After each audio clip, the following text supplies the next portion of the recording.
Hi, everybody. Welcome back to another installment of our show, The Docket. As many of you know, and for those of you who don't, The Docket deals with legal issues and entities that affect you and our community. And we try and present these things in both an understandable and enjoyable way. Thanks for joining us today, and we certainly welcome any feedback or suggestions that you might have. In a minute, we'll be right back with our special guest today.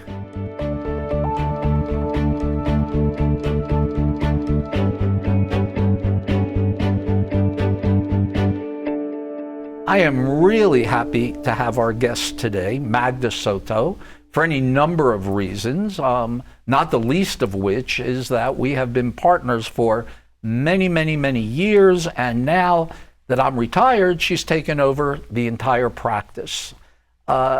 We've talked before about this issue, and it's important enough, I think, that we go over it again. We're basically going to talk about non-probate assets and how you can pass them to the people you want them to go to. So Magda, you and I talked a little bit before we came on camera. I'd like to talk about it in general, how you pass whatever assets you can in a non-probate way, and you can explain what that means. And then I particularly would like to talk about transfer on death deeds vis-a-vis the Ladybird deed, okay? Okay. So now it's you. I think in Texas, when we hear probate, I think a lot of people are afraid of probate. And I always say probate isn't the worst thing. And there are lots of things, though, that we can make non-probate. So non-probate things, of course, would be bank accounts, checking, savings, annuities, life insurance. We can make those where they're non-probate. And when you say non-probate, you're saying those those assets rather, pass according to how you have those documents signed and who they would go to. You don't need a will to pass those. Is that correct? Correct. It's so important to leave a beneficiary with those assets. So whenever we set up those, or we want to check on my checking, do I have a beneficiary listed? Same thing with annuities, life insurance. We're leaving them to somebody when we pass away. And so what happens in that case? That, let's say I have one of my kids named as a beneficiary on my account, and I die. And if they are the beneficiary, what do they have to do to get that account? So when you pass away, and of course every entity is different, but usually they'll go directly to the bank. There's a form, they'll provide a death certificate, fill out the form, and then the bank will issue a check directly to them or whoever holds that policy. So essentially, once you present the death certificate, if your name is on the account as the beneficiary, the bank writes you the check. Or if your name is on the account, not the account, but the insurance policy as the beneficiary, once you present the death certificate, they will write you the check for the proceeds. Correct. And that avoids having to go to court, right? Correct. So for those items, there's no reason to probate. They're not worried about any sort of lag other than, of course, processing with the entity. But on the other side of that, you should always have a will. Is that correct? 100%. I'm a big believer. I almost think of as a will is like an insurance policy, right? Because we never know what's going to happen. And again, probate is very easy in Texas as long as we have a will. So we never know what's going to happen to us. So it's so important to have a will for those just in case situations. And I know when you and I were practicing together, we would say to people, make sure you go, if you have a checking account, a savings account, an insurance policy, an IRA, a CD, make sure you have not just one beneficiary name, because you might name somebody as the primary beneficiary who predeceases you. So you have to have a contingent beneficiary named also, correct? Correct. But we'd also say you need to have a will just in case you forget an account. Correct. And it happens. And sometimes Unfortunately, banks close, they move, accounts, we set up that account very early, we forget about it because we were 18, and fast forward, we never touched the account. Things happen. So, of course, you want that will to make it so much easier. I mean, it could even be, I think we've had some situations like this where it might be an asset when the client would come in and talk to us, they didn't own that particular asset. Then somebody died and they inherited it, and before they got a chance to name a beneficiary, they died. Exactly. So we never know. And I think I had somebody who had oil rights and they didn't even realize. So we never know what could happen. And that will is going to make it so much easier for your loved ones to get those assets in case they do need to probate for things that pop up. And this is everything we've been talking about is for what we call personal property, right? Correct. Which is everything other than real estate. Correct. So now, and we'll get back to some other stuff in a minute. Now let's talk about how you pass real estate if you don't have a will. So again, back to the probate versus non-probate, we can make our home where it's non-probate. And I usually suggest doing what's called a ladybird deed. Legally, it's an enhanced deed, but I explain it's exactly like putting a beneficiary on your home. So just like you would put a beneficiary on a bank account, we do this document and it's the same thing. So when we pass away, that home automatically will pass to whoever we name, whether it be our children, loved one, friend, the property passes to them. So that's the enhanced deed or the ladybird deed. Yes. There is also a transfer on death deed. Is that correct? Correct. And what's the difference between the two? So with the ladybird deed, which I'm a big fan of for many reasons. One, because title. We make sure, of course, whatever title we have, we're ensuring title to our children, our loved ones. Two, whoever holds power of attorney can also sign a ladybird deed. That's kind of a big thing because sometimes, unfortunately, we haven't planned and our parents are facing dementia. They're looking into getting into long-term care. And we want to protect that home in case Medicaid is involved. Let's just say that once more. That's really important. That it's necessary, or you can only sign legal documents when you're competent. So if a parent wants to leave property, wants to leave real estate to a kid, and maybe do it with a ladybird deed, but is incompetent, you're saying that someone who holds a power of attorney for that parent can sign that ladybird deed on their behalf? They can. Okay. So we'll talk about powers of attorney then as we go through this, but I want everybody to understand the importance of that sort of statement you made. The parent could be incompetent, but if when they were competent, they executed a power of attorney and named someone to act for them, that person could sign the ladybird deed. Is that correct? They could. Okay. So let's say there's a husband and wife and they sign a ladybird deed to their kids and the husband dies. Does anything have to be done when the husband dies? No. The wife just continues staying there. When she dies, it goes to the kids. Is that right? Goes to the kids. And what I tell people most importantly is, of course, make sure your taxes are updated. Because, of course, our parents probably were getting the exemptions over 65 homestead.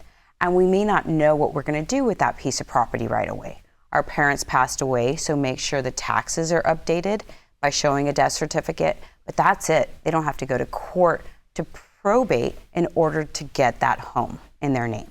And that's also, I think, another benefit of the ladybird deed, because it's a transfer of title which doesn't take effect until the people who are transferring it out pass away. Is that correct? Correct. So while they're alive, they keep, let's say, the over 65 exemption, real estate exemption, and the homestead exemption. Correct. Right? Whereas if they just outright deeded it to one of their kids, both of those exemptions would be lost. Correct. Okay. So now what's the difference between the ladybird and the transfer on death deed? So the transfer on death deed works very similar to a ladybird deed, saying this is my property, but when I pass away, it goes to whoever I name in that document. The big difference, well, there's a few differences, but one, title. If there's any issues with title, that in that chain of title, of course, unfortunately, it's not insured to your children. So, of course, the ladybird deed carries more weight for title purposes. 2, you can't use a power of attorney to sign a transfer on death deed. So, again, usually we're talking about it with Medicaid. That's where we start worrying about it, and we can't sign a transfer on death with a power of attorney. And now, one thing I think, though, and correct me if I'm wrong, with a ladybird deed, if you do a ladybird deed to one of your kids and that child happens to predecease you, you have to go through a process to get it back in your name and then do another one to whomever you want it to go to. Is that correct? You do. Do you have to do the same thing in a transfer on death deed, or in a transfer on death deed, can you name like contingent grantees? You can name contingent grantees on a transfer on death deed.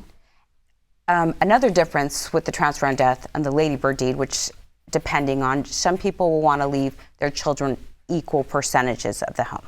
So in a ladybird deed, I leave my 3 children equally.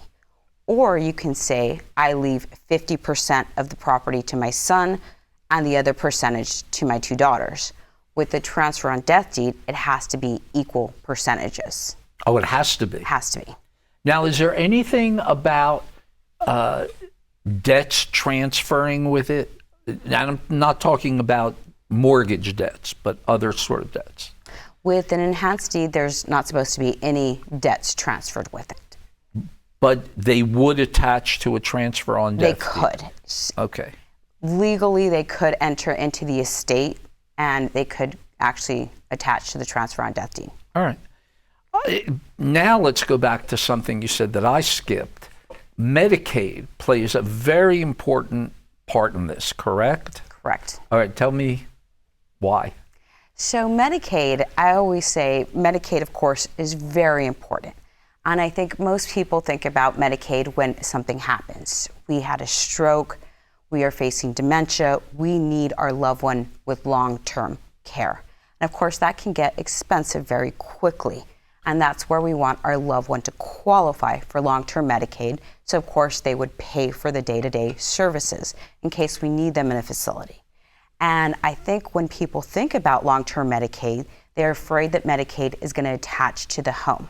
So right away, it's let's transfer the home, which is a big no, but we can transfer the home via a ladybird deed. Yeah. Yes, because it's not seen as a transfer. It's still in our loved one's name.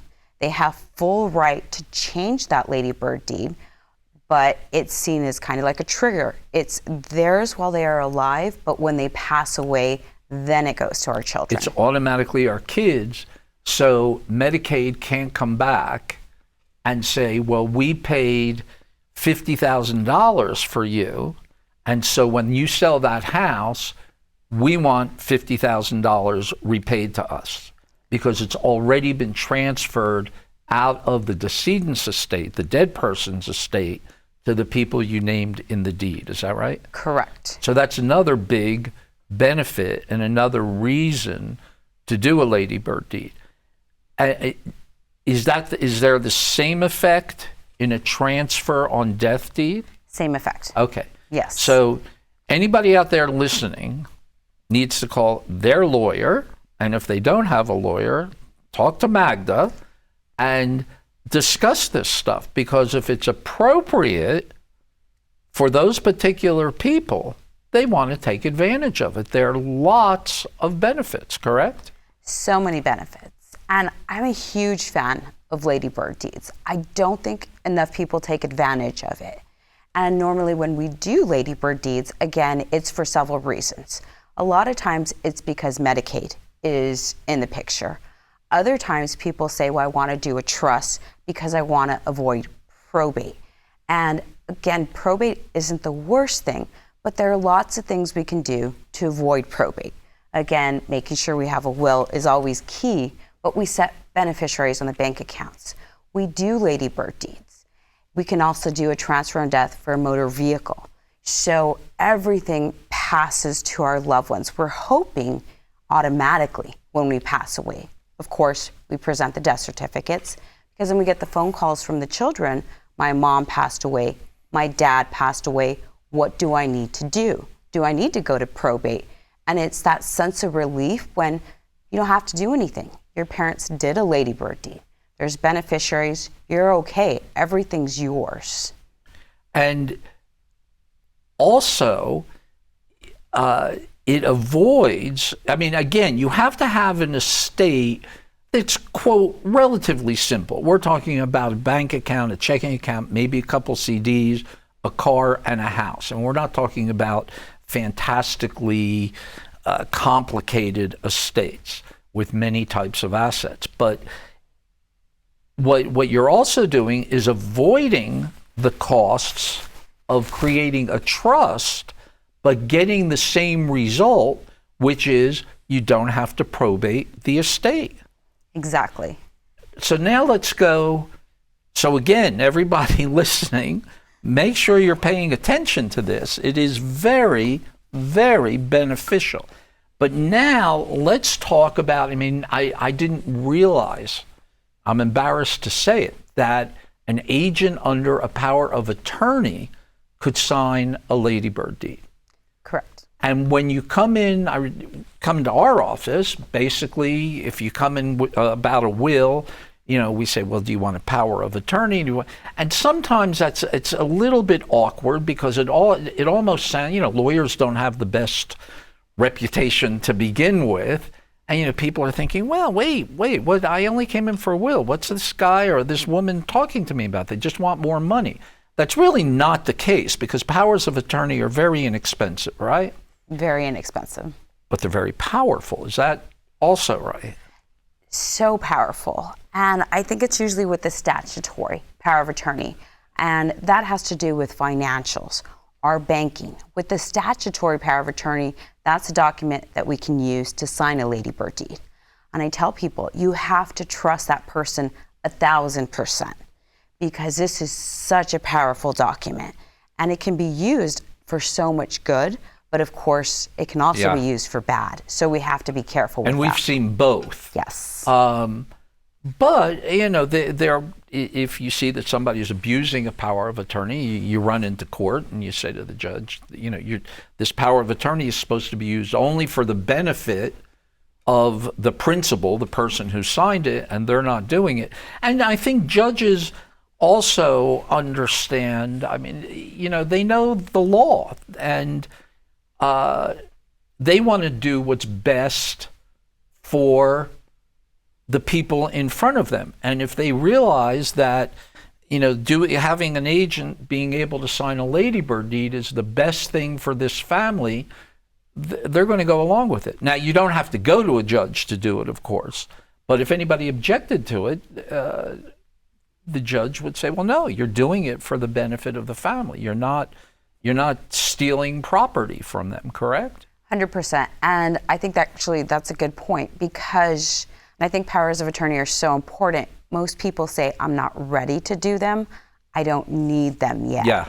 And it's please do them now because when we need them, it's usually, unfortunately, we can't sign. Because you're not competent. And then we have the same situation where we're trying to do a ladybird deed because we want to protect the home from any sort of Medicaid payback. So then if there's not a power of attorney, we have had to go to court, get a guardianship, which of course those are very expensive and time consuming. Mm-hmm. Yeah. And we're worried, are we going to make it in time? What if our loved one passes before? And it's so stressful. And of course it can be done, but exactly, time consuming, expensive, and very stressful. And we've talked about, so I just want to get into this a little bit. We've talked about guardianships on this program a lot. And one of the benefits, and you just alluded to it, of having powers of attorney is that you avoid having to do a guardianship. Now, there are two types of powers of attorney, correct? The statutory, durable, and that's what you said, it's basically financial. And when we execute them so that they're effective immediately, correct? 100%. And some people think, well, wait, why do I only want this to be used if I'm incompetent? And they can execute it like that, but it causes some difficulties, because if you say it can only be used when the person is incompetent, then how do you prove the person is incompetent? You're running back to court. And then, of course, we have to have a doctor as well, which doctors are very hesitant to state that somebody's incompetent. I actually went to a conference last week where the doctor said doctors are refusing to do that. They are now having to get a specialization just to say that they can fill out these forms. Yes, and I think this was out of Dallas, but we could eventually face that where we need a guardianship, we need somebody to sign, but the doctors are refusing to find somebody that they don't have capacity. Wow. So what do you do then? I mean, what was the solution to that? Because you can't get a guardianship unless a doctor signs a CME. It's interesting because he said there's such a backlog in that county because people can't get guardianships because there are so few attorneys. And then you're left with nobody can help this person. Or are we now having to go to certified guardians because we can't appoint the family kind of just as a temporary? And we have all these other things in the mix. And when we start hearing professionals, certified, more money just to help our loved ones. And not only, I mean, you get to the point where nobody can help them if you can't get a guardian appointed. You can't do anything to keep them from being exploited. 100%. Yeah. I didn't know that. I mean, that sounds to me like a huge problem. It also sounds like the swinging of the pendulum to me. You know, for a while there were these, quote, not in El Paso. I think our courts really stay on top of the guardianships, and that's something else people have to understand. One of the reasons it's so expensive and time consuming is basically you're taking away somebody's civil rights, correct? Correct. You determine where they live and when they go to the doctor and making sure they're safe and secure and all of that sort of stuff. So the courts really, really, really want to make sure that the person applying for guardianship is applying for all the good reasons. And they also appoint a lawyer for that person, correct? Correct. The one who's supposedly going to be the ward. But I think in some counties, at least a couple of years ago, there were some scandals where the guardians were just taking the ward's money and using it for their own benefit. But I don't know that happens here at all, or I know it doesn't happen a lot because our courts really do tend to stay on top of it. And that's something else people don't understand. And again, correct me with anything I'm saying wrong. It's another reason that it gets to be expensive is because anything you want to do in a guardianship has to be under court control. Yes, and I think we are very fortunate here in El Paso because we have two excellent probate courts. So they are on top of everything. And I have clients who come in and they're scared. They've seen a Netflix series which highlighted what can happen with guardianships.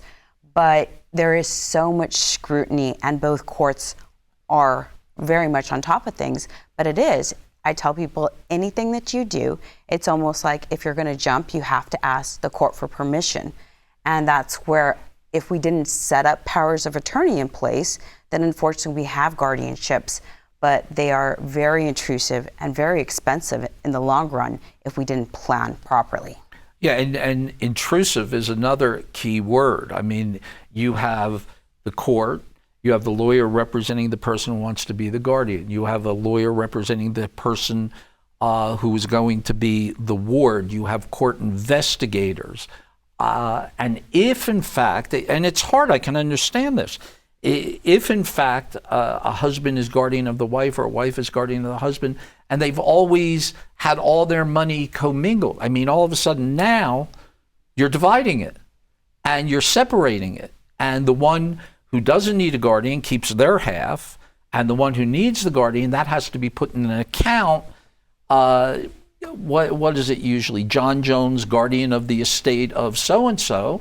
And when you want to spend money from that account, you have to go to the court and ask. For everything. And again, it gets very hard. And another thing, of course, even with spouses or with our children, I think sometimes it's hard for us to do a power of attorney because we want our spouse, and then who do we pick as the alternate? Yeah. Sometimes it's, well, do I pick my daughter? Do I pick my son? Are they going to get hurt? And I tell people it's better just to pick, because if not, sometimes we end up in court and they're battling it out. And we never want a big battle, because it can happen. And again, a battle just so the court can then decide who's going to be put in charge. And I've had clients, I'm sure you have, where they, well, I want my son and daughter. Well, that doesn't make a lot of sense, because if your son or daughter says, one says no, one says yes, you're kind of in a stalemate there. What you do, these are hard decisions. I often tell people if these documents have to be, because they have the same problem with wills. You know, who do I name as executor? My son first, my daughter first? You know, the truth is, it ain't going to matter to them. They're going to be dead. So it is a hard decision now, but there are really some practicalities. One other thing quickly, because we're running out of time, cremation. And I know we've gone a long way down this hill from non-probate assets to here. If it's, and I'm not up on this, if it's and I don't know whether you are either, but if it's a husband, or if it's a husband and wife, do they have a problem saying to the funeral home, I want my husband cremated? Husband and wife, no. Okay. What about if it's kids? With children, yes. So there is another document called disposition of remains, which is very important, and different situations. We have, of course, husband and wife, children from the marriage, sometimes children from outside the marriage. Sometimes this is my second husband, and I want my daughter to actually decide. Everybody has different family dynamics, and disposition of remains, I tell people, no, it doesn't mean you have to be buried. It's just saying, when I pass away, one, this is the person who gets to decide. There's also a place in there that's special directives. I would like to be cremated. I would like this to happen. And again, this is who I would like to decide when something happens. Okay, so we could talk forever here, but we're running out of time, and I want to thank you again. I'm sure we'll be doing this again, because these issues directly affect the people who watch this program. And I want to thank I want to give a shout out actually to the people at the El Paso airport, because I was in and out of there all weekend, and any number of people said, oh, I saw you on TV with these interesting guests. I mean, people do watch this program. It makes me happy to hear it. So if you see any of us out on the street, let us know, especially Mary Yanez, who's like the queen of this. Let her know what a good job she does. But anyway, Magda, thank you for coming. I appreciate it. Great information. And like I said, we will do it again. Thank you. Okay.